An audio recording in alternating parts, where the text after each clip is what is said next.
Hello guys, आज हम geography का की सीरीज को आगे बढ़ाते हुए भारत का जो अपवाद तंत्र है उसके बारे में पढ़ेंगे। इसका पहले पार्ट में हमने जो हमारी सिंधु नदी तंत्र था उसके बारे में पढ़ रहे थे, जिसमें कुछ नदियों के बारे में हमने पढ़ा था, जैसे कि व्यास वगैरह नदी है, जो चेनाब है, व्यास है, झेलम नदी है, उनके बारे में पढ़ा था। और आज आगे स्टार्ट करते हैं। आगे है सतलज नदी। यह तिब्बत से राक्षसताल से निकलती है। तिब्बत में जो राक्षसताल है वहाँ से निकलती है। इसे तिब्बत में लोंगचेन खुवाब के नाम से जाना जाता है। जो सतलुज नदी है तिब्बत के राक्षसताल से निकलती है और तिब्बत में इसे लोंगचेन खुवाब के कहा जाता है। यह सिकला दर्रा के पास से बहते हुए हिमाचल प्रदेश तथा पंजाब में प्रवेश करती है। हरिके जो बैराज है पंजाब में, इसमें व्यास नदी मिल जाती है। हरिका बैराज के पास ही इसमें जो सतलुज नदी, इसमें व्यास नदी आके मिलती है। और व्यास नदी, जहाँ पर व्यास नदी मिलती है वहीं से जो इंदिरा गांधी नहर है, वो जो राजस्थान में जिससे सिंचाई की जाती है, वो यहीं से निकलती है। इसके बाद यह बहते हुए पाकिस्तान में चेनाब नदी से मिल जाती है। आगे है हमारा ब्रह्मपुत्र नदी तंत्र। जो ब्रह्मपुत्र नदी है, ब्रह्मपुत्र नदी का उद्गम स्थल जो उद्गम है वह कैलाश पर्वत श्रेणी में मानसरोवर झील के निकट चेमायुंगडुंग हिमनद से हुआ है। जो ब्रह्मपुत्र नदी है उसका उद्गम कहाँ से है? चेमायुंगडुंग जो हिमनद है वहाँ से इसका उद्गम हुआ है। ब्रह्मपुत्र नदी की कुल लंबाई 2900 किलोमीटर है भारत में, जो कि 916 किलोमीटर है। जो ब्रह्मपुत्र नदी है यह तिब्बत में पूर्व की ओर बहती है और नामचा, जो हमारे अरुणाचल प्रदेश में नामचा बरवा है, वहाँ से निकलते हुए यह एक महाखंड का निर्माण यानी कि एक गार्ज का निर्माण करती है और आगे जाके यह अरुणाचल प्रदेश में प्रवेश कर जाती है। ब्रह्मपुत्र नदी को तिब्बत में सांगपो तथा अरुणाचल प्रदेश में दियांग के नाम से जानते हैं। जो ब्रह्मपुत्र नदी हमारी तिब्बत में इसको सांगपो कहते हैं, जबकि अरुणाचल प्रदेश में इसे दियांग के नाम से जाना जाता है। अरुणाचल प्रदेश में इसके बाएं तट पर दिबांग लोहित नदियाँ मिलती हैं। जो हमारी ब्रह्मपुत्र नदी है इसके बाएं तट पर कौन कौन सी है? दिबांग और लोहित नदियाँ हैं। इसके बाद यह असम में ब्रह्मपुत्र के नाम से जानी जाती है। ब्रह्मपुत्र नदी को असम का शोक कहा जाता है क्योंकि बरसात के दिनों में यह असम में बाढ़ ला जाती है। जब ब्रह्मपुत्र नदी तिब्बत से बहते हुए आगे आती है, असम के आसपास इसमें बहुत ज़्यादा गाद वगैरह, मिट्टी वगैरह इकट्ठी होने की वजह से असम में बाढ़ आ जाती है। माजुली द्वीप जो कि एक नदी द्वीप है और असम के 35 जिलों के 35वां जिले के रूप में शामिल किया गया है। यह भारत का एकमात्र नदी द्वीप है। जो माजुली द्वीप है ये भारत का पहला ऐसा द्वीप है जो नदी द्वीप है और इसको 35वें जिले के रूप में नामित किया गया है। जो इसकी सहायक नदियां हैं, बाईं ओर से मिलने वाली सहायक नदियों में कौन सी है? दिबांग है, लोहित है, बूढ़ी दिहांग है, धनसरी है, कपिली है। और दाईं ओर से मिलने वाली जो नदियां हैं उनमें है सुबनसिरी, कामेंग, जियाबरेली, मानस, सकोस और तीस्ता। ब्रह्मपुत्र एक अंतर्राष्ट्रीय नदी है जो कि 3 देशों जैसे तिब्बत यानी चीन में, भारत व बांग्लादेश में बहती है। बांग्लादेश से होते हुए ये बंगाल की खाड़ी में गिर जाती है। आगे हम गंगा जो हमारा तंत्र है, गंगा नदी तंत्र है, उसके बारे में पढ़ेंगे। जैसे कि हमारी गंगा नदी है, यहाँ से धौली गंगा विष्णुप्रयाग में आके मिलती है। मंदाकिनी और अलकनंदा, जैसे पहले अलकनंदा आती है, अलकनंदा से धौली गंगा, ये अलकनंदा आती है, यहाँ से धौली गंगा मिलती है, वो विष्णुप्रयाग में मिलती है। जो अलकनंदा यहाँ से इस दाईं तरफ से मंदाकिनी आती है और पिंडार आती है। बाईं ओर से अलकनंदा में मंदाकिनी मिलती है, यहाँ पर कर्णप्रयाग है। जहाँ पर पिंडारा और अलकनंदा मिलती है वहाँ पर क्या कर्णप्रयाग है। और जहाँ से मंदाकिनी और अलकनंदा मिलती है वो रुद्रप्रयाग है। उसके बाद भागीरथी आती है। भागीरथी की एक सहायक नदी है जो गंगा है।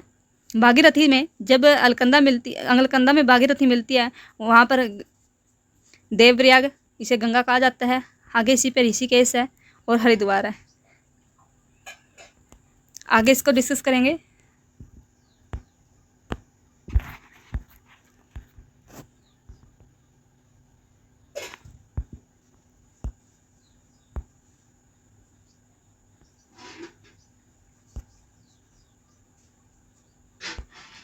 आगे है गंगा नदी। जो गंगा नदी तंत्र है हमारा, गंगा नदी का उद्गम उत्तराखंड राज्य के उत्तरकाशी जिले से गोमुख के निकट गंगोत्री हिमनद से हुआ है। यह एक भागीरथी के नाम से जानी जाती है। जो हमारी जो गंगा है गंगोत्री हिमनद से निकलते हुए वहाँ पर इसको भागीरथी के नाम से जाना जाता है। गंगा नदी की कुल लंबाई 2525 किलोमीटर है, जो कि उत्तराखंड में 110 किलोमीटर, उत्तर प्रदेश में 1450 किलोमीटर, बिहार में 445 किलोमीटर, जबकि पश्चिम बंगाल में 520 किलोमीटर है। उत्तराखंड के देवप्रयाग में भागीरथी अलकनंदा नदी से मिलती है। जो अलकनंदा नदी भागीरथी आती है, जहाँ पर अलकनंदा और भागीरथी मिलती है वहाँ पर क्या है, देवप्रयाग में जाके मिलती है। इसके बाद यह गंगा कहलाती है। अलकनंदा नदी का स्रोत बद्रीनाथ के ऊपर स्तोपत जो हिमनद है वहाँ से हुआ है। जो अलकनंदा है उसका उद्गम कहाँ से है, बद्रीनाथ के ऊपर जो स्तोपत है हिमनद है वहाँ से हुआ है। और जब ये अलकनंदा भागीरथ में मिलती है, कहाँ पर मिलती है, देवप्रयाग में मिलती है। भागीरथ से देवप्रयाग से मिलने से पहले अलकनंदा से कई सहायक नदियाँ आकर मिलती हैं। कौन कौन सी मिलती हैं, इनके बारे में अभी हमने पढ़ा था। जैसे कि देवप्रयाग में कौन कौन सी मिलती है, भागीरथी और अलकनंदा। रुद्रप्रयाग में मंदाकिनी और अलकनंदा। कर्णप्रयाग में पिंडारा व अलकनंदा। नंदप्रयाग में नंदाकिनी और अलकनंदा। विष्णुप्रयाग में धौलीगंगा और अलकनंदा मिलती हैं।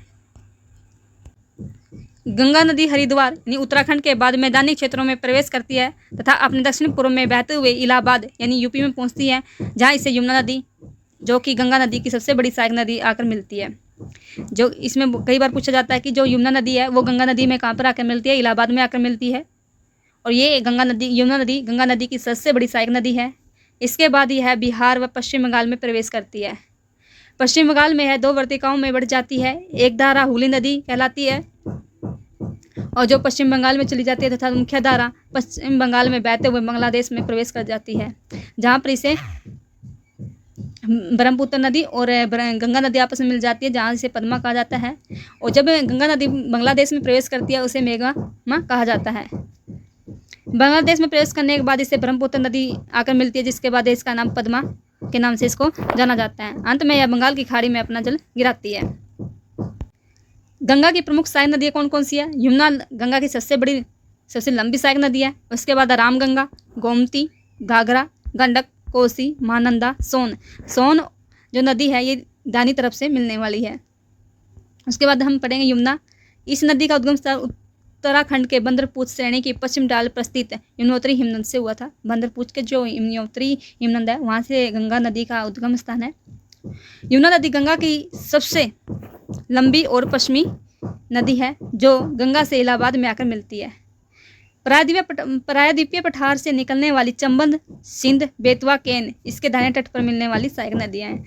जो यमुना है इसकी दाहिने तट पर मिलने वाली नदियाँ कौन कौन सी सहायक नदियाँ हैं? चंबल है, सिंध है, बेतवा और केन है। अभी कुछ समय पहले बेतवा और केन को जो हमारी नदी जोड़ो परियोजना के तहत दोनों को जोड़ा जाएगा, जिसे बुंदेलखंड का जो क्षेत्र है उसको पानी पहुंचाया जाएगा।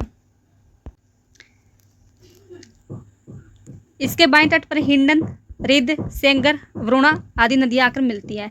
दाएं तट वाली कौन सी है? सिंध है, बेतवा है, चंबल और केन है। जबकि बाएं तट वाली कौन सी नदियां हैं? हिंडन, रिंद, सेंगर और वरुणा। चंबल नदी मध्य प्रदेश के मालवा पठार से मुआ के निकट से निकलती है। चंबल नदी कहाँ से निकलती है? मालवा के पठार से मध्य प्रदेश, तथा राजस्थान के कोटे से बहते हुए उत्तर प्रदेश में यमुना नदी से आकर मिल जाती है। यह अपनी उत्खनन भूमि के लिए प्रसिद्ध है।